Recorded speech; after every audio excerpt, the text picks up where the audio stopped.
messieurs, bien-aimés, frères et sœurs, que la paix et la grâce de Dieu vous soient renouvelées ce matin par notre Seigneur et Sauveur Jésus-Christ. L'Éternel nous donne encore un nouveau mardi, sûrement un jour béni, un jour excellent pour chacun de nous. Nous allons donc commencer cette journée par la prière, par la parole de Dieu comme d'habitude. Pour ce mardi, nous sommes dans le livre de Genèse. Nous lisons Genèse 49, le verset 1. Ensuite, nous lirons Genèse 49, le verset 20. Notre thème de ce matin est intitulé « La bénédiction d'Aser ». Aser est l'un des fils de Jacob. Genèse 49, le verset 1 dit ce qui suit. Jacob appela ses fils et dit « Assemblez-vous et je vous annoncerai ce qui vous arrivera dans la suite des temps. » Donc Jacob met ensemble ses enfants, il rassemble ses enfants, il dit « Venez m'écouter, votre père, j'ai des paroles à déclarer sur vous avant que je ne retourne au Père. » Donc à Dieu. Deuxième passage, Genèse 49, le verset 20, dit ce qui suit. Aser produit une nourriture excellente. Il fournira les mets délicats des rois. Gloire à l'Éternel. Précieux bien-aimés frères et sœurs, les paroles prononcées par Jacob sur chacun de ses enfants ont produit donc des effets. Sur Gad, il a prononcé des paroles, sur Nephtali, sur Juda et autres, il a prononcé des paroles. Mais ici, nous sommes sur Aser. Aser a reçu une bénédiction particulière. Il dit, Aser produit une nourriture excellente. Il fournira les mets délicats des rois. Donc, bien aimé dans le Seigneur, on doit noter que la tribu d'Aser a reçu une bénédiction spéciale. Une bénédiction de produire ce qui est excellent. Une bénédiction de produire des choses excellentes. Une bénédiction de fournir aussi les services à côté des rois. Bien-aimés frères, bien-aimés sœurs, il y a des gens qui sont bénis par l'Éternel pour vivre une vie d'excellence. Il y a des gens qui sont bénis par l'Éternel pour produire un travail excellent. Tout ce qu'ils font est excellent. Ils savent bien faire des choses avec excellence. Oui, bien-aimés frères, bien-aimés sœurs, c'est une bénédiction que l'Éternel donne. Vous allez constater qu'il y a des gens qui font toujours des choses avec excellence. Pourquoi tout le monde ne le fait pas?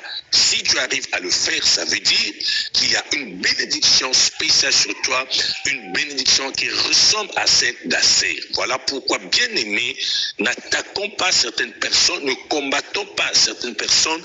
Il y a des gens qui sont caractérisés par l'excellence dans tout ce qu'ils font, dans leur façon de faire. On trouve que ce n'est pas ordinaire, mais c'est excellent. Aser a reçu encore la bénédiction de fournir les services à côté des rois. Vous allez constater qu'il y a des gens qui sont toujours à côté de grands chefs. Mais parfois eux-mêmes à la base n'ont rien de spécial. C'est simplement, bien aimé, qu'il y a une bénédiction semblable à celle d'Aser. Voilà pourquoi, bien aimé dans le Seigneur, c'est Dieu qui peut prendre un homme ordinaire, le placer à côté des rois. Il y aura des gens qui vont vous dire, mon père a travaillé avec tel chef, après avec tel chef, après avec tel chef. Oui, bien aimé, ce n'est pas simple, ce n'est pas ordinaire. Pourquoi? Parce qu'il y a la bénédiction semblable à celle d'Aser. Donc la bénédiction que Jacob a donnée à son fils Aser était donc de produire ce qui est excellent et de fournir des services à côté des rois. Ce matin, telle est ma prière, que l'Éternel caractérise ta vie par une excellence jamais rencontrée. Que l'Éternel donne le fruit de l'excellence à tout travail que toi tu fais et que l'Éternel te donne la capacité d'être à côté des rois, à côté des grands, à côté des puissants. Telle était la bénédiction d'Aser. Je vais prier. Au nom puissant de notre Seigneur et Sauveur Jésus-Christ, ce matin, je viens déclarer la bénédiction semblable à celle d'Aser sur toi, puisque ce dernier a reçu la bénédiction de produire ce qui est excellent, la bénédiction de fournir des services aux côtés du roi. Je viens déclarer que l'Éternel place l'excellence au centre de ta vie. Tout ce que tu feras, que l'excellence soit remarquable. Je déclare dans tes études qu'on lise l'excellence dans ton travail, qu'on lise l'excellence dans tes activités, dans ton commerce, dans toutes tes affaires, qu'on vive l'excellence, que tu ne travailles pas de façon ordinaire, mais que tu travailles de façon excellente. Je déclare que l'Éternel te donne la capacité de fournir des services à côté du roi, à côté des hommes puissants. Je déclare que l'Éternel te positionne. Je déclare que la bénédiction de Dieu te localise afin que les puissants te cherchent, afin que les puissants désirent tes services, afin que les puissants désirent ton intelligence, afin que les puissants désirent ta façon d'être pour ta bénédiction. Je déclare ce jour, je déclare ce mardi que la bénédiction de l'excellence t'accompagne et que tu sois influent au milieu des rois, que l'Éternel te place au milieu des puissants à côté des géants. Que l'Éternel te bénisse, qu'il bénisse ta femme, qu'il bénisse ton mari, qu'il bénisse tes enfants, qu'il bénisse tout ce que tu feras. Au nom de Jésus-Christ de Nazareth, j'ai ainsi prié et nous disons Amen. Que l'Éternel vous bénisse.